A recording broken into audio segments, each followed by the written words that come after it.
Hey, Dr. Stewart, how are you? Hey, good afternoon, evening, whatever time we're in. It's been a busy day. How are you guys doing, Dr. Clark and team? Pretty good, pretty good. People are going to be jumping on as we get started.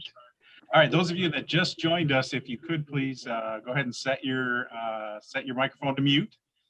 And what I'm going to do is I'm going to just be following along with Dr. Stewart with the presentation. But first, I want to go ahead and introduce Dr. Stewart, if I may, if that's okay, if I can begin. Dr. Robert Stewart, the Assistant Superintendent for Human Resources for Denton ISD. We are very appreciative of him joining us and to impart his knowledge upon us about how we can get ready for life after ESD and really down the road for many of us as we are seeking jobs and seeking opportunities. So a little bit about Dr. Stewart, what I was able to do when I did my research on him. He's been with the Denton ISD for 7 years, and please correct me if I get any of this wrong, Dr. Stewart. So 7 years as a part of the HR team here in Denton ISD. In 2014, he was a recipient of the Texas Association of School Personnel Administrator of the Year, which is pretty impressive, and that's in the entire state. Okay, so that's pretty phenomenal. Also in 2014, he was received the Region 4 Personnel Administrator of the Year. Region 4, is that correct, Dr. Stewart? Down in the Houston area? That's what it said online. Region 11. Region 11. Okay, so they got the Roman numeral wrong online. So they've got Roman numeral 4. And I thought, I didn't think you're in the Houston area. But okay, Region 11, Personnel Administrator of the Year. And also he has worked in Plano ISD. And with that, I'm going to go ahead and turn the mic over to you. And when you're ready, I will switch the screen over to your PowerPoint as soon as you want to begin. So without further ado, Dr. Robert Stewart. Thank you, Dr. Clark. I appreciate that introduction.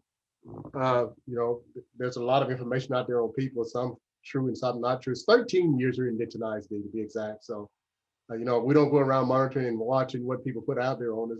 But I appreciate that introduction. I always look at this as an honor and privilege to talk to bright minds that are going to be future leaders, and whatever I can do to support you all in your process. So I've been sitting all day. I'm not as comfortable with these presentations. I'm used to being in front of people so I can be animated. So I'll do my best to contain myself. But I know your team, but I'm excited to visit with you all today. And I hope to leave some time for questions.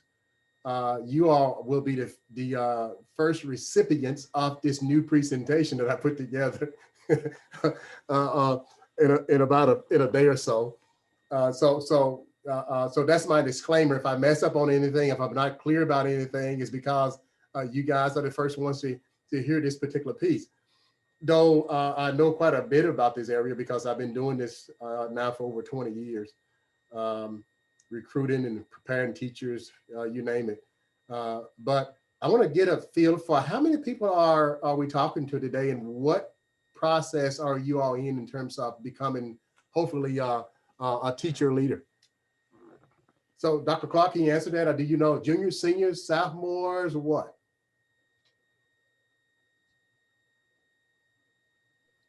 Sorry, I had to unmute there for a second. We typically have juniors and seniors, the majority. We do have some freshmen as well. It depends. We also have some individuals who are actually holding degrees, and some of them have master's degrees as well, so that are joining us. It's a wide variety of individuals that are on board. I think right now, quick count, we've got about 50 people that are signed in right now. So that's a rough estimate. Well, good, thank you. It's good to know your audience. I hope this will be beneficial for anyone out there, though, because I think it's basic information, but it's critical information. And I tried to come up with a catchy phrase to, we talk about an interviewing process. We talk about how to prepare a resume. We talk about a lot of things, but then I don't think anyone has to mark it on how do I get a job? Because at the end of the day, that's what you want to know. What should I be aware of in this process of trying to get a job? Because it's very competitive out there. Make no mistake about it. So I'm going to try to provide some nuggets today to address some of that. And I hope it's good information that's beneficial for you and something you can add to your toolkit to use along the way, whether you're getting a teacher job or any kind of job. But so that's what I hope to provide today. So we'll see how this goes. So Dr. Clark, I'm ready when you are. If you want to share my screen or you want me to share my screen, however you want to do that. I think I'm sharing it right now. I think everybody can see my screen. Is that correct? I want to make sure it's large enough for them to see it. Yeah. Everybody's good? Hey, Cheryl, do you guys see that fine? Okay, yeah, we're good to go. So at the end of the day, I've talked to teacher candidates, student interns over the years. And when I go visit with TWU, UNT, or wherever, they always want to know, okay, well, we understand, but how do I really get the job? So I'm going to talk about a few things along the way. So let's go to the next one where we talk about the agenda. I'm going to talk about 5 things. Some of y'all probably don't know that there is a selection tool that principals and people have access to, and not just principals and people out there that's hiring teachers, but hiring in general. There are certain selection tools out there. Those tools will help to screen down a large number of candidates to say, there may be 1,000 candidates, but I'm only looking for 5. And so it's a way of helping to filter the process. So I'm going to talk a little bit about that. You guys need to know that. The other thing is and I'm going to give you some kind of hints on appropriate type interview questions to prepare for. Some of these may be very relevant, but they're consistent in terms of what employees are looking for. Then the skill set that principals say they want to see when hiring teachers. And then some things about identifying great teachers, what we look for, what I think are ideas about great teachers. You all will probably see some of this. Hopefully you'll see some of this reflected in who you are. And then how can you be proactive in the job search? So those are some of the things I want to talk about. Hopefully I can get through this at a pace that will allow you guys to ask some questions later on. If at any point along the way, I have no problem with this being interactive. So feel free to pause and ask questions. I have no problem with that. That is the best way I found that we learn. So I'm going to go to the next one now and talk about the application interview screening tool. Dr. Stewart, if I may, can these skill sets that you're going to be talking about apply to any and all types of interviews that they might come across, or just focusing on teacher interviews? I think so. I'm going to focus on teachers because that's my audience, I think, for the most part, because that's what we do. But absolutely, they can translate or be relevant for many other jobs as well. Absolutely. So can you go to the next one? Whether you know it or not, and I don't want you all to take this for granted, especially for teachers. And we have one for administrators. There are tools out there also for professional support people. So I want to just kind of give you kind of an overview to understand the importance of that. Okay, when you're applying for a job, you fill out that application. Most places now have an application process, but attached to that process is some type of selection tool. The ones I've noted here in this information for you are the ones that I know of. I've seen. They're very much related.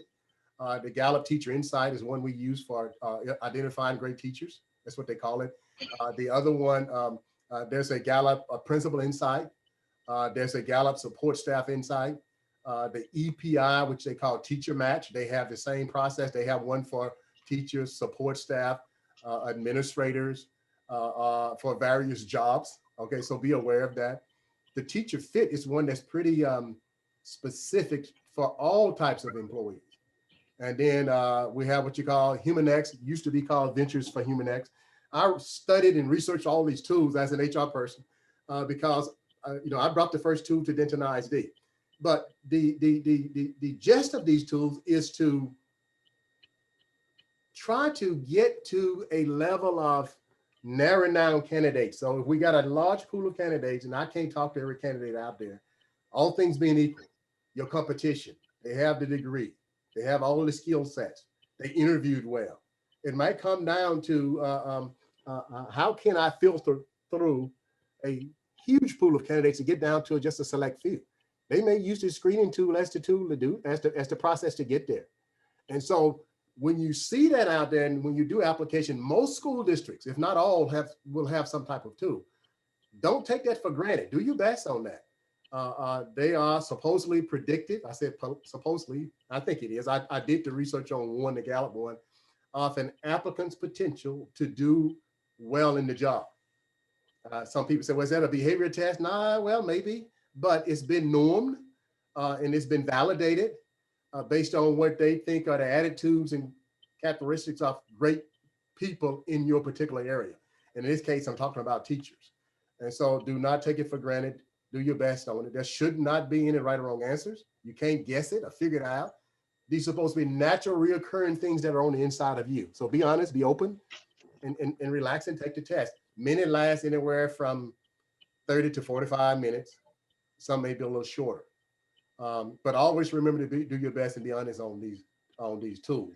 That is a real live factor that's out there. You're going to have to do one of these at some point to work in Denton and work in a lot of these surrounding districts and probably a lot of districts in general. But it's a good thing. It's not nothing that you should worry about, but don't blow it off. You want to make sure, I mean, don't just pass it off as though it doesn't mean anything. It could mean the difference as to whether or not you get an interview and then eventually get that job. So the next one is I'm done with the application. Now what? Should I call HR?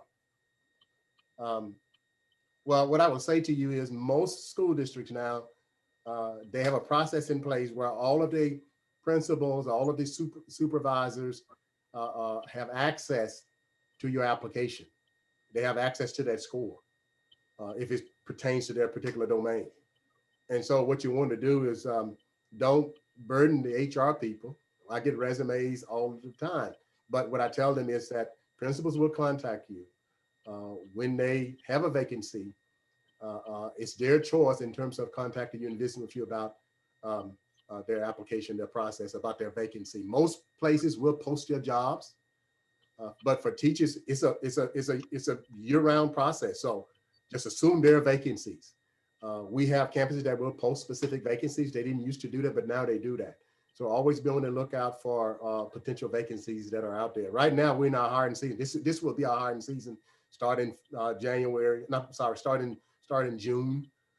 After we get out of school in May, what principals are going to be trying to do now is find candidates to hire because of their vacancies. Right now, they probably know about 50% or more of their vacancies they're going to have. So the time is right to start putting those applications in there and getting your name out there. Is it okay to email your resume to principals? Yes, it is, but don't be surprised and don't be disappointed if you don't get a response. They're very busy, but it doesn't hurt to put your name out there. So do what you can to advocate for yourself. That's what I'm going to say to you. Now, if you don't get a response, don't worry about it. Okay, let's go to the next slide. Let's talk about what I call getting ready for the interview. I'm going to talk to you about some specific interview. I'm giving you a kind of a cheat sheet. And so these are kinds of questions that you're going to see and that you should be in tune to as it relates to the job you're looking for, especially in teaching. And so earlier, I think I put some information out there with you guys about the type of questions and you have that information, but I want to talk more specifically now about the interview process. I think it's important. I looked at some of this in terms of putting this together. What would I have liked to have known when I was becoming a teacher in my profession years ago? And had I known this information, it would have been benefiting me greatly. So y'all have the benefit of someone who's been there to give you some tips along the way. If you have not asked yourself this question, very simple, but very fundamental, you need to have an answer for this. And there is a right or wrong answer. I'm not going to tell you what it is. We can talk about it later. Why did you want to become a teacher? Think about that. If you are in this business for the money, I have a surprise for you. No, you're going to make a good living, good salary. You're going to have good benefits. You're going to have a pension process. So that has changed since my time. When I started, I'm going to date myself, some years ago when I first became a teacher, The starting salary was $19,500. That tells you something about my age. And later on, of course, you can't ask that during an interview though. And then later on, as of right now, we start at about 54.5. I'm not sure what it's going to be this year. So you got districts now that are starting salary for bachelors out of college, ranging closer to $60,000 a year. So we've come a long way. But think about that question. Why did you want to become a teacher? We'll talk about that later. I can answer that for you, but think about it. It's all about student success. How do you measure success as a teacher? Critical questions. How do you keep yourself motivated when you have challenging days in the classroom? And you will have some. Probably one of the biggest issues out there right now, you guys, and you can't get enough professional development for it. You have to have this innate stuff within you to work with students, and it's classroom discipline. That's the biggest component out there right now, even with seasoned teachers. But there's a trick to that that I hope you guys are being prepared for. We'll talk a little more about how that works. First few days of school, you think back on your teachers, your first day. What did they try to do? What did they try to do the first few days? So and I hope your program, they probably talk to you about this. You got to go in there, you got to set the tone. You got to lay down the law. You got to, but be careful with that. Okay, there's a way to do this. That old traditional method does not work like it used to. So I have some information for you on how best to do that. How important are student and parent relationships? What do you think about that? These are things you need to think about going into that first interview as a preliminary process to get your foot in the door, to get that job. How can you get students to be excited about learning? What do you do when students don't do well on tests? You know, we've been in the news quite a bit with Denton about our process in terms of testing and stuff like that, and what we believe, and because we feel there's more to life than testing, and so we have information out there. You're coming into a school district here that put more emphasis on getting the best out of your students. Are they learning rather than learning what's on the test? But there's some conversation about it. But be knowledgeable about that and what's on our webpage regarding. Do your homework, do your research about that. And then this last question, if you were to teach here, what could you bring to our school that would really make a difference? You got to understand each community is different. Do your research regarding the campus. And the other thing I would say to you is this, always have a good ending question. So let's go to the next one. I think I got a few more on here, maybe. But always have a good question yourself to end with. First of all, it makes you look sharp and smart. And maybe the one thing that separates you from your colleague that's also interviewing for that same job. Let me be very clear, your competition will be stiff. It really is. There are a lot of teachers out there that are trying to find jobs, in particular, certain districts and certain areas. So you're going to have competition. So the question is, what causes you to stand out that they decide to choose you over someone else? So these tips are going to help you along the way. Being prepared for those questions, those 8 questions is critical. That's the theme. The theme you heard resounding throughout what we talked about was what? Student success. Focus on students. Love for students. Keep that in mind. So here's what principals look for in hiring great teachers. I like to start with this statement here. You're going to hear me say this over and over. You all as teachers, it's got to be the most important profession in the world, regardless of what others think. And if you don't think that, you need to find something else to do, because you set the tone for every other occupation in the world. Although we don't always get the credit we should, but this year, more than any year, from the standpoint of the validating teachers and the importance of teachers, this has been a hallmark year for that. And it's sadly, it took a pandemic to get us here. I'm on my soapbox now, but anyway, let's move on. Dr. Clark. And so I've tried to make it catchy for you. Have a pepper, passion, enthusiasm, that positive attitude. It's contagious. That's required of students these days. That's how they learn. They're looking for that.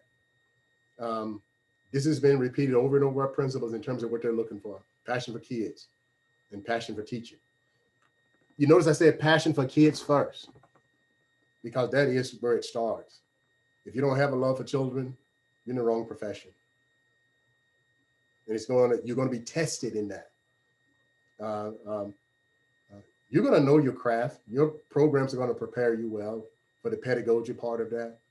But if you can't engage and connect with students, and the best way to engage and connect with students, you have to love kids. Well, why are you in this profession? I go through termination meeting with teachers along the way that burn out, and then so when you lose that passion, get out of this business. But anyway, that's another story also. Enthusiasm. You got to show that these kids are watching you as leaders. You have a classroom full of people who are watching you. You're the leader of that classroom. They're looking for your enthusiasm. Oftentimes you can't have a bad day, or even when you do, you can't show it. But because they are there, they need you. So be mindful of that. And so I put a quote in here by a principal regarding that. That's resounding research on that. Attitude is everything. And here's what I found about great teachers along the way. Great teachers will do an excellent job to take care of their students, even at the expense of not getting along with their colleagues. Watch what I tell you, because it will happen. But what happens sometimes, our principals mistake that as not getting along with teammates.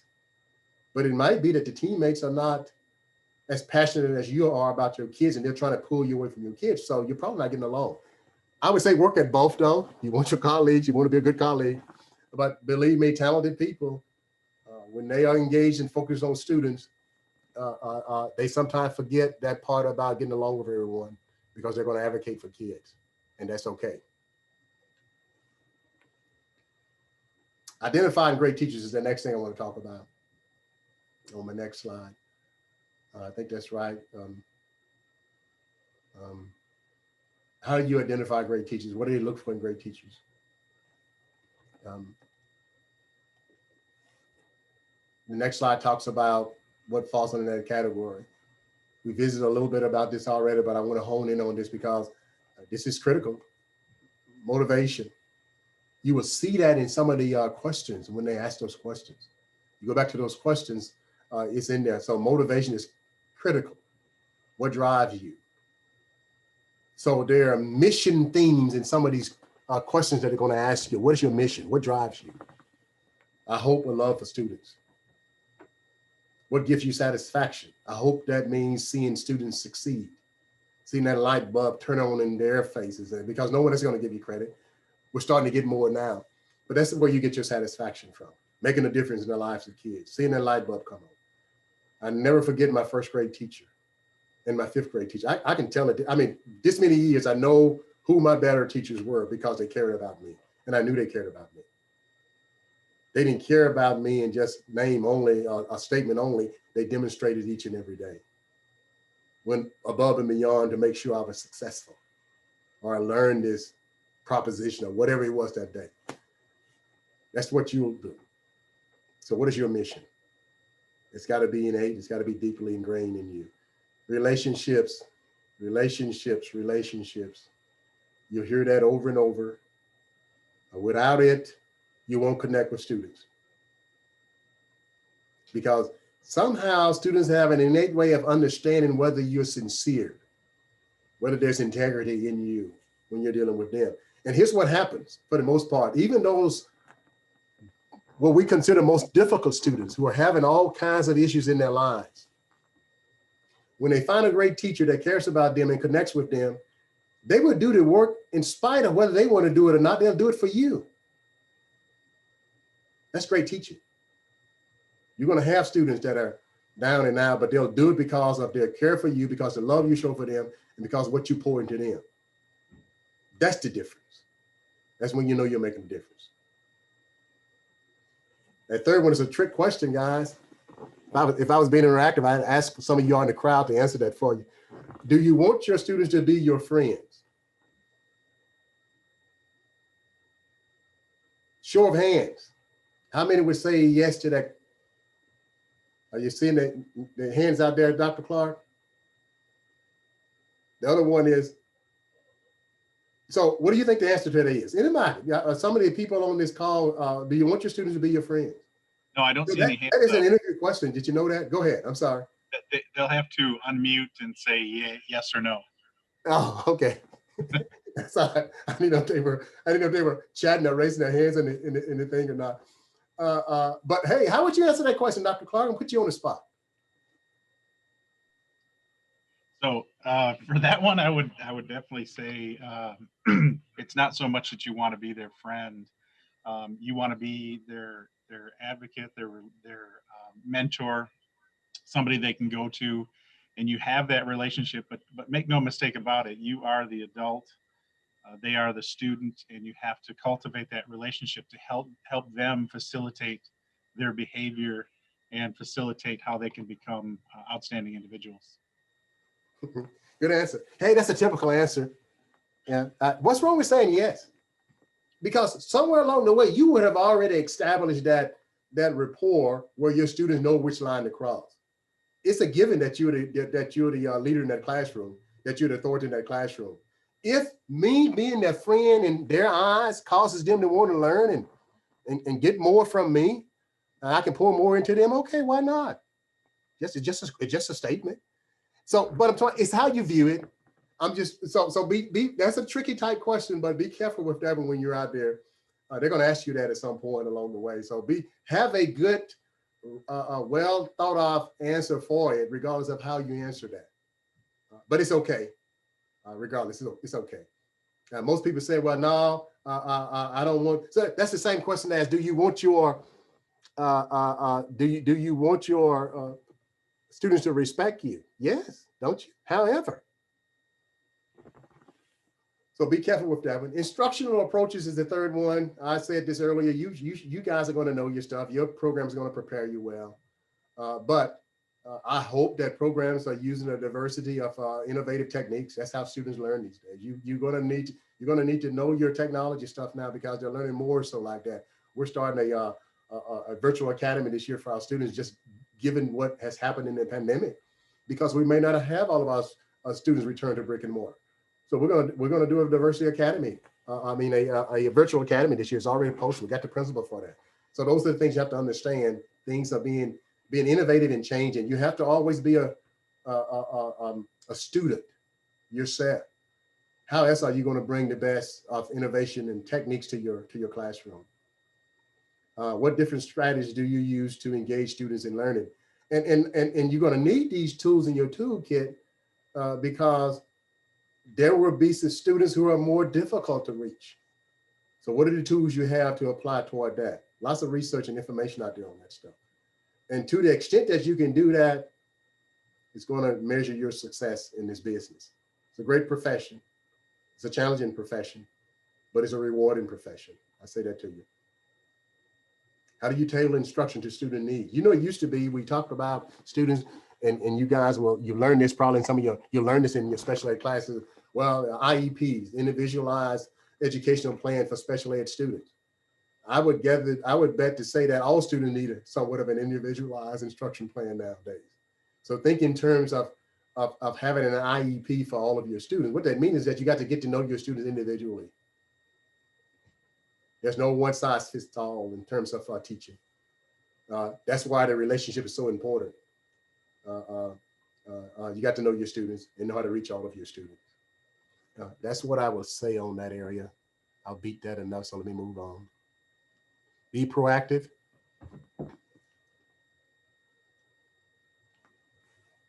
What else can I do to get noticed? You know, we've talked about all this stuff. There's good points along the way. So what else can I do to be noticed? I hope, and if you haven't seen this trend, you will, regardless of what your certification is, in terms of your field, you also want to, especially if you're elementary, you probably need to go and check that box and get ESL certified. Most school districts now will not hire you without an ESL certification. We're in the process now of getting all of our former our most seasoned teachers who don't have ESL certification, we're in the process of getting them certified because it's that important. Times have changed. And so special education, if you're going to get any other certification other than your basic certification, special education will be another one. Opportunities out there, the techniques, if you can relate and work well in the special education environment with students, you can do well in any environment. Of course, bilingual certification is the one that we have the highest need in, which is why we pay a $3,500 stipend for people in that area. So those are some things you want to consider. After you get that first certification, what do I add? I think most programs now are causing you to also leave college with your ESL certification. And if not, you need to be doing that. We're making that a requirement. If you are out there and miss the colleagues that didn't get a job for a semester, try substituting for a semester. It keeps your tools sharp, keeps you honed in. And what better training ground can you have to get that job? Probably on that campus that you're substituting on. Getting to see a variety of campuses is okay. We don't all come out getting the job our first year, but to what extent you can substitute will be huge. What I've seen is that most principals hire the majority of their teachers through the substitute route or the teacher aid route. So be conscious of that. Volunteer, take initiative, volunteer. Huge word, there's initiative. Make sure that is part of your vocabulary when you go out and interview. That's what employers are looking for now. Be open and receptive to learning stuff. I talked about this, being a lifelong learner, feedback and ideas, constructive criticism. You don't know this stuff, you don't know it all. And you have to be a sponge for learning. And that's how you continue to grow.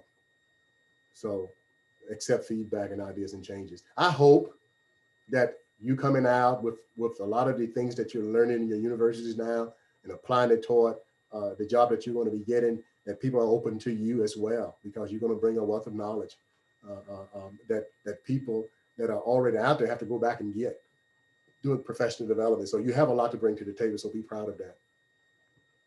Do your research. I think I mentioned this earlier. With the school that you're applying to, you need to know the demographic breakdown. You need to know, it's all on the website. Call some people and ask them. Go in prepared. Do your research on the school, especially if you're going to be interviewing. Take some time to do that. One of the most important things you can do is go in there and have a conversation with the principal and say things like, you know, I saw on your website what I know about your campus, and this is that. God, my goodness. You'll have them eating out of your hands. You know about their camp. You know about what they're doing. Use that as a technique. Make sure you include, and you guys will have references, but former supervisors, make sure you include them. If you leave off a former supervisor that was a direct supervisor, I'm going to want to know why did you do that? So make sure that you use relevant references. Brothers, uncles, nieces, mom, not going to help you in this process. Friends, no. You need to have the supervisors that have been your field experience people that's going to speak to this. They're not asking for a character reference. They're asking for a professional reference. So be aware of that. I think I mentioned this, ask at least one intelligent question. That's when you go back to that website and you ask a question about what you've seen. I noticed that you are da, da, da, da. Can you tell me about this? You know, in addition to this, what are you looking for? What do you need from me my first year to be successful when I step foot on this campus? You know, be mindful of that. One good interview question that you need to ask them, put them on the spot. It's always good. And then always follow up, thank people for what they've done for you. Your colleagues, your teachers, your university professors, and make sure you do that. And be sure to follow up after an interview, thanking them for the opportunity. It goes a long way.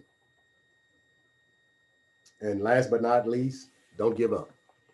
I say that for this very reason. It's going to take time. Many times more than one interview. You get one interview and get a job, you're fortunate. Understand that's the nature of the beast. That's the nature of the competition that you're dealing with. But anyway, I've been talking all day. I've done most of the talking, so I'm going to open this thing up, Dr. Clark, for feedback, conversations, or whatever. I know I think you gave me anywhere from an hour or 30 minutes, whatever, but I want to provide the rest of this time to just talk in general about any questions someone may have. And I don't care who asked a question. We got 50 or so people on the call, ask a question. And you don't have to be a beginning teacher, first year teacher to ask those questions. I have some knowledge I hope that I can glean from or pull for you to answer some questions that you've always had. To the best of my ability, I'll do that right now. But it's been a pleasure talking to you all. Okay, and if you would please go ahead and unmute and ask a question. I think you're still sharing the presentation. Yes, I am, aren't I? There we go. I can see some people now. I feel like I've seen someone. I felt like I was in a fog by myself. All right. We could call in some people if you want to do that. Okay, Miss Peters, I'm gonna start with you. I'm up here. I have a question that I hear from I knew you had one. instructors. What kind of attire should they wear to a professional interview? Wow, great question. I wish more people would ask that question. You know, I'll say this: we live in a society where dress. Well, I'm dating myself. The younger generation, you know, the dress code has changed over the years. Most definitely. Here's what I'm going to say to you, and this is the direct answer. So you all figure out how you should dress. Although times have changed over the years, the school system is still a traditional mindset. And I say that for this reason. Most people that are in seats of authority in terms of hiring, they come from a traditional mindset background. Mm-hmm. Be aware of that. Regardless of, they won't tell you that, but they do. That's the way they were raised. That's how they grew up. That's who you're hiring. So seldom are you going to find, for the most part, let me just say, for the most part, probably 67% people are going to have that traditional mindset. So the expectation is shirt, tie, professional dress code. Okay. I can't say that enough. That's a very good question. I see that mistake all the time. Here's the other thing I'm going to say to you, and I think this would resonate with, and I often say this, I'm talking to a graduate class the other night about getting their first job as an administrator or an assistant principal.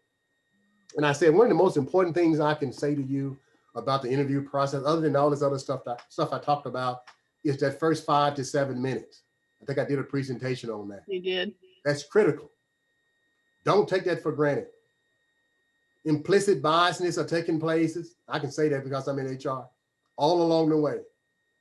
And so some people have made up their mind about you before they start the interview process. A big part of it is how you dress. Okay. That's all I'm going to say about that, Ms. Peters. That's a very good question. Other questions?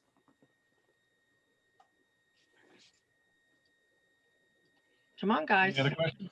Dr. Stewart, I have a question. I get a lot of young people asking me this that are trying to get into the profession.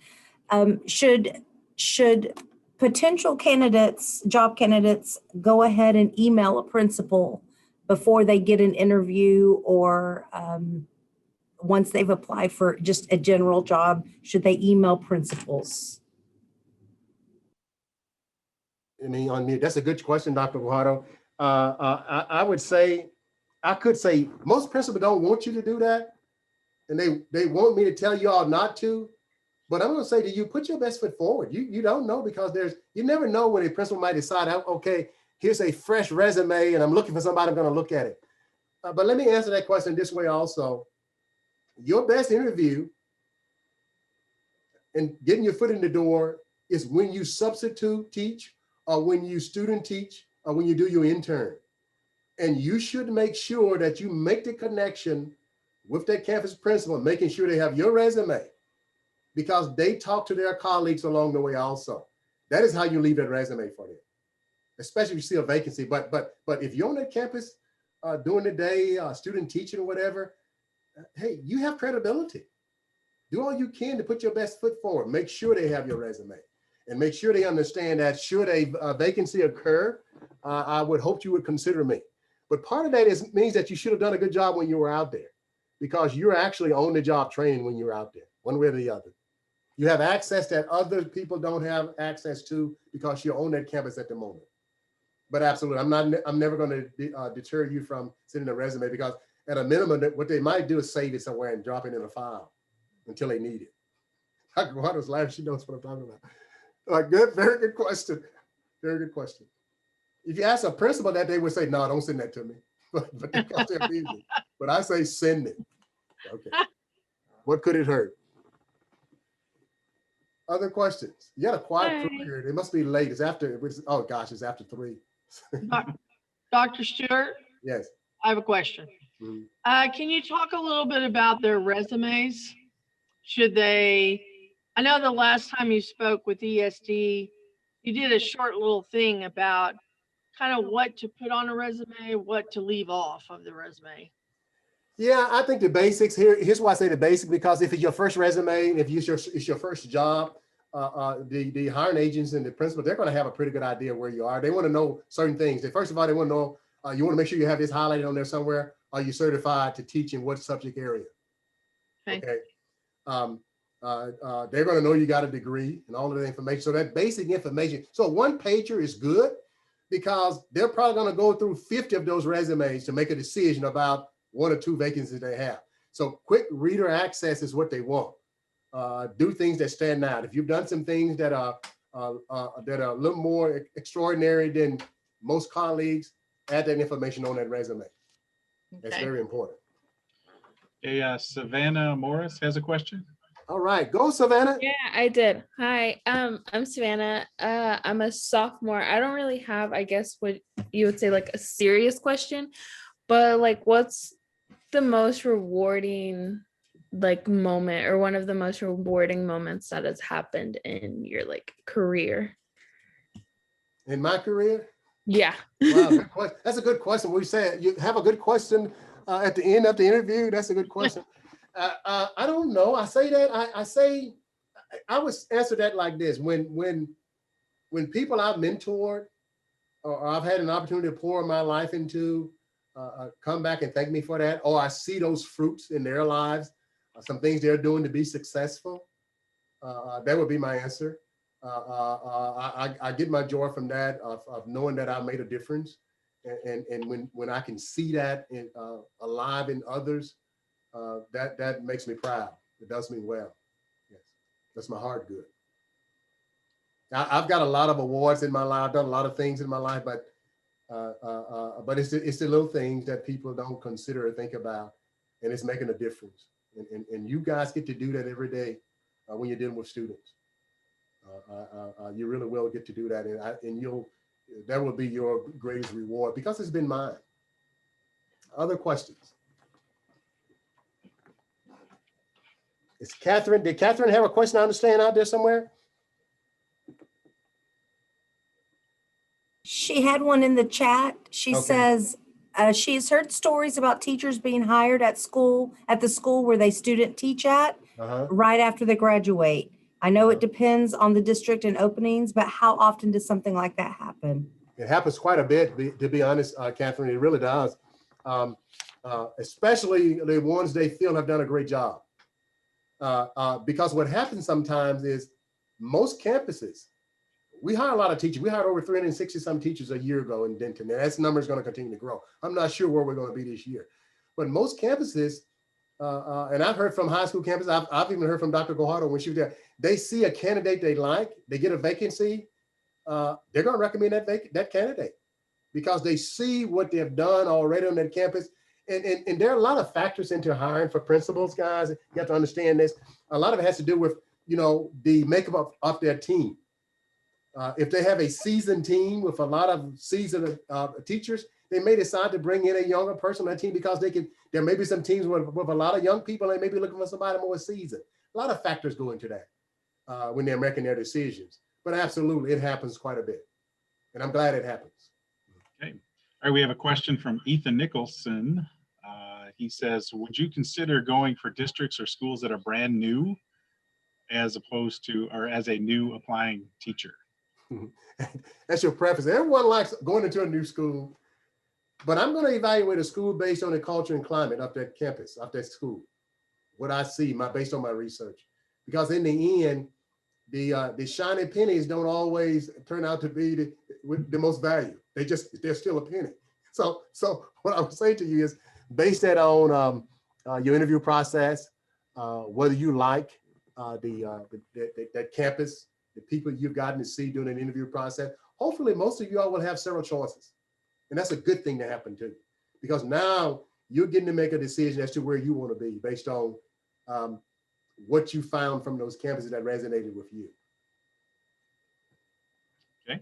All right. Stephanie just posted a question. She wants to know, would you recommend a student to substitute first before earning their degree and applying for teaching jobs? I say it depends on you in terms of where you are. I'd say do it side by side. If you can get experience at the same time that you are, it's going to be hard to do when you're out there trying to become a teacher. But if you can get the experience at the same time, that's even better, you know. But if you have opportunity to substitute, please do. But please understand, the substituting situation may not always be as realistic as you think. Our substitutes get challenged all the time, but that's okay. But it will probably give you an indication as to whether or not you're cut out for this kind of work. I've seen it happen. So I applaud our substitutes big time. I used to substitute. Yeah, me too. I've had some good experiences. I've had some bad experiences, but overall, I used it as what I call a learning experience to prepare me for the role. Mm-hmm. So I have a quick question regarding that first 5 minutes of the interview.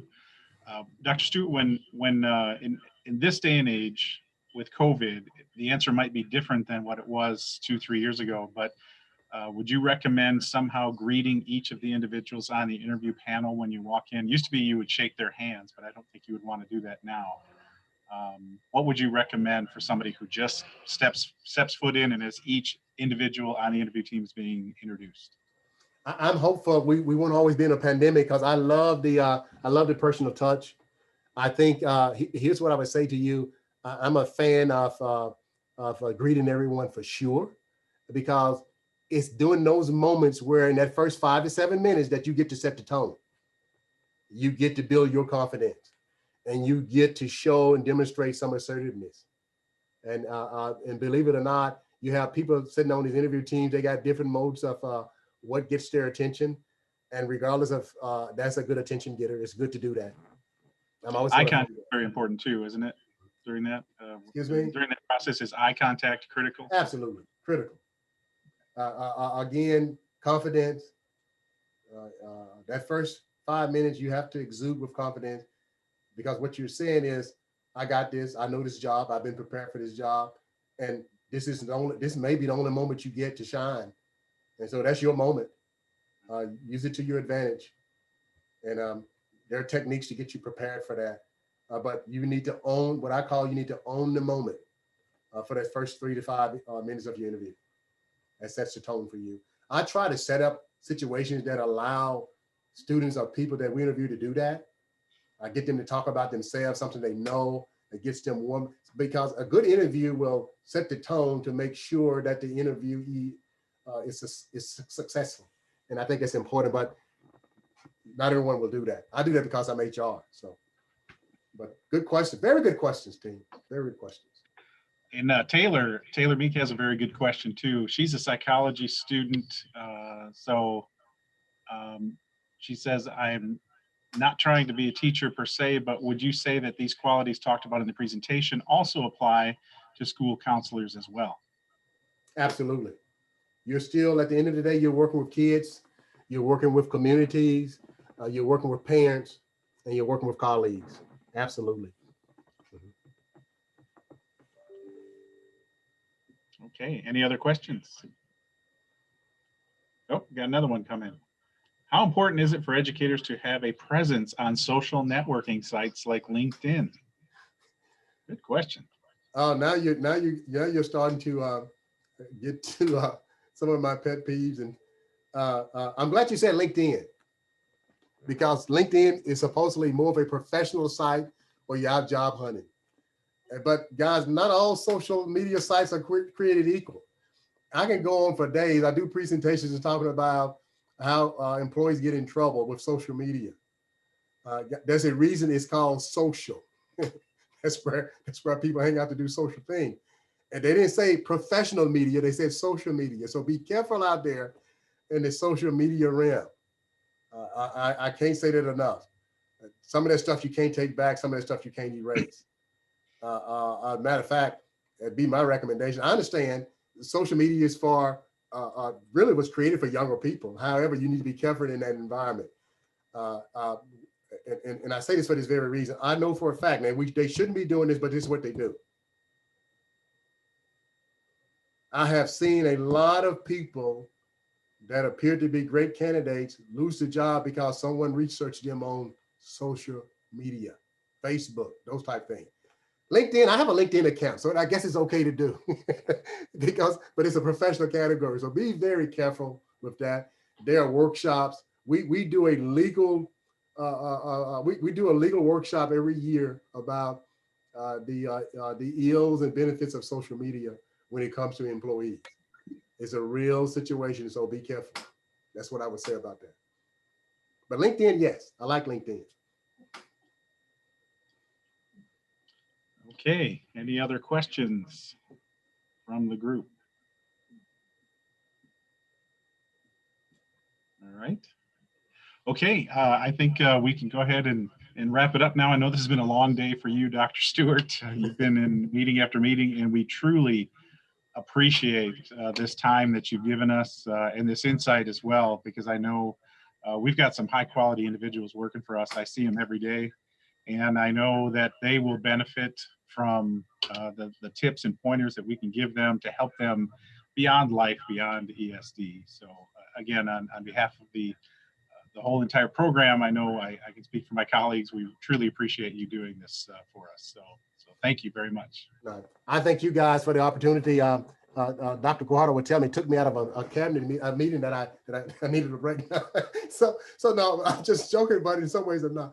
But it's always a pleasure to talk to, again, the bright minds that are going to be our future leaders.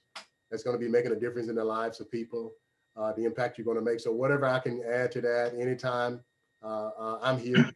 Dr. Clark and Dr. Guardo, you guys know that.